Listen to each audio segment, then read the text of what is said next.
سانو صحابہ کرام دی عزت واسطے ابو بکر دی عزت واسطے صرف ایک حدیث کافی ہے. تسی ابو بکر دیاں غلطیاں تلاش کرو تہاڈی مرضی ہے. سانو ابو بکر دی شان اور مقام اور عزت واسطے ایک حدیث کافی ہے. آپ نے فرمایا ابو بکر جنت دے 8 دروازے نے, جنت دے 8 دروازیاں وچوں کوئی بندہ باب صلات وچوں گزرے گا, کوئی بندہ باب صیام وچوں گزرے گا. ابو بکر تو میرا او یار ہے. جنت دے 8 دروازے خواہش رکھدے نے, جنت دے 8 دروازے پکار کے کہن گے ابو بکر میرے وچوں گزر جا, ابو بکر میرے وچوں گزر جا.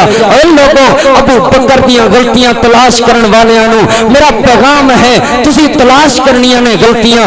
مکھی دا کام گند تے بہنا ہوندا ہے. اسی ابو بکر دیاں صفات تلاش کردے ہاں. ساڈے واسطے ابو بکر دی شان واسطے ایک حدیث کافی ہے. آپ نے فرمایا ابو بکر میں سارے دے احسانات کا بدلہ چکا کے جا رہے ہیں. ابو بکر تو واحد انسان ہے, تیرے احسان کا بدلہ میں نہیں جو سکتا.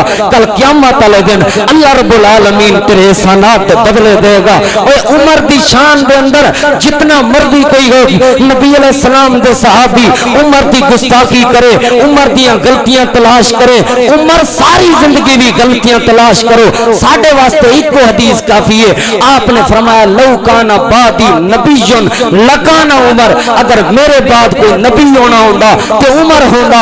آج کوئی تلاش کرے حضرت عمر دی حضرت عثمان دی سیرت دے وچوں غلطیاں تلاش کرے, او دی مرضی ہے. سانو ایک حدیث کافی ہے. نبی پاک صلی اللہ علیہ وسلم نے فرمایا ما ذر عثمان ما عمل بعد اليوم, اے عثمان اگر آج تو بعد تو غلطیاں بھی کرے, تو گناہ بھی کرے, جو دل آکھے کرے, جو مرضی آکھے کرے, عثمان تنو دنیا کائنات دا کوئی گناہ نقصان نہیں پہنچا سکتا. وجہ کی ہے اولئک الذین امتحن اللہ قلوبہم للتقوی, انہاں دلاں دا امتحان اللہ نے لیا ہے. جنہاں دلاں دا امتحان رب نے لیا ہوئے وہ دل غلط نہیں ہو سکتے. آج کوئی بندہ حضرت علی دے بارے جو مرضی کہندا رہے, سانو حضرت علی دے بارے ایک حدیث کافی ہے. نبی پاک نے فرمایا علی مومن بندہ تیرے نال محبت کرے گا, جڑا بندہ تیرے نال بغض رکھے گا وہ بندہ منافق ہوئے گا. اور نبی علیہ السلام دی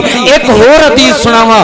آپ صلی اللہ علیہ وآلہ وسلم نے فرمایا میرے صحابہ نال جڑا بندہ محبت کرے گا وہ بندہ مومن ہوئے گا, اور جڑا بندہ میرے صحابہ نال بغض رکھے گا وہ بندہ منافق ہوئے گا. محترم سامعین, نبی علیہ السلام دے کول ایک بندہ آ گئے, السلام علیکم ورحمۃ اللہ وبرکاتہ. سلام کر کے کہنے لگا یا رسول اللہ میرا ابا فوت ہو گیا, جنازہ تے پڑھا دو, جنازہ تے پڑھا دو. نبی پاک صلی اللہ علیہ وآلہ وسلم نے فرمایا جنازہ, جی جی یا رسول اللہ. آپ اٹھن لگے, حضرت عمر بول پہ یا رسول اللہ اس ظالم دا جنازہ, منافق دا جنازہ نہیں پڑھاؤ, یا رسول اللہ نہ پڑھاؤ. آپ نے فرمایا عمر مینوں اللہ پاک نے منع نہیں کیتا, میں جا رہا. ایتھے عمر دا شان ویکھو, عمر بولے اللہ نے قرآن بھیج دیتا ہے. نبی پاک صلی اللہ علیہ وسلم جنازہ پڑھان واسطے گئے, آپ نے اپنا کرتا دیتا, آپ نے اپنا لعاب دیتا. دنیا ترس جاندی ہے اج والاں تے نبی پاک صلی اللہ علیہ وسلم دے وال ہے بھی نہیں, منسوب نے دنیا ترس دی انہاں دا دیدار کرن واسطے. نبی پاک صلی اللہ علیہ وسلم نے اینو کرتا پوایا, آپ نے اپنا لعاب دیتا, اور نبی پاک صلی اللہ علیہ وسلم نے اینو غسل دیتا. آپ نے جنازہ پڑھایا اور آپ نے ایسا جملہ بولیا کائنات کے اندر کسے واسطے نبی پاک نے ایسا جملہ کبھی نہیں بولیا. آپ نے فرمایا اگر مینو یقین ہو جائے اللہ رب العالمین 70 واری بھی بخشش دی دعا کرن دے نال, 70 واری بھی جنازہ پڑھن دے نال اللہ انہوں معاف کر دے تو میں 70 واری جنازہ پڑھان نو تیار ہوں. 70 واری جنازہ پڑھان نو تیار ہوں, لیکن اللہ نے کہہ دیتا ہے میرا پیغمبر 70 واری بھی جنازہ پڑھو تے میں معاف نہیں کرنا. تے اگلا اعلان سنو ولا تقم علی قبرہ ہی احدا, نہ اج تو بعد اے ہو جے ہمارا جنازہ پڑھنا ہے, نہ اج تو بعد اے ہو جے بندے دی قبر تے کھڑے ہونا ہے. وجہ تلاش کرو, وجہ کی ہے؟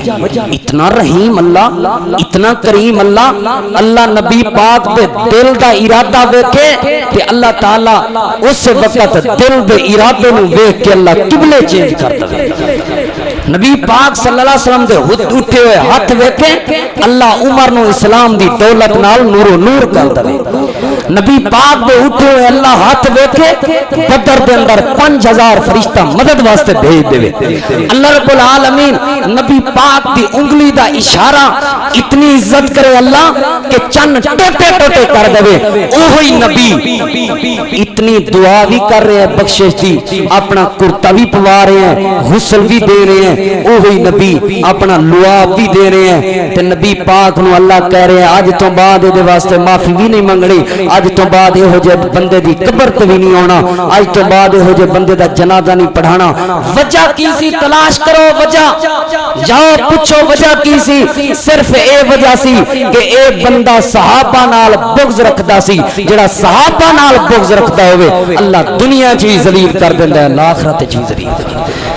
کس طرح دلیل دے منگن دے تسی حقدار ہو. نبی پاک صلی اللہ علیہ وآلہ وسلم دی پیاری بیوی سیدنا ابو بکر دی بیٹی سیدہ عائشہ صدیقہ رضی اللہ تعالی عنہا تے اس بندے نے الزام لگایا سی.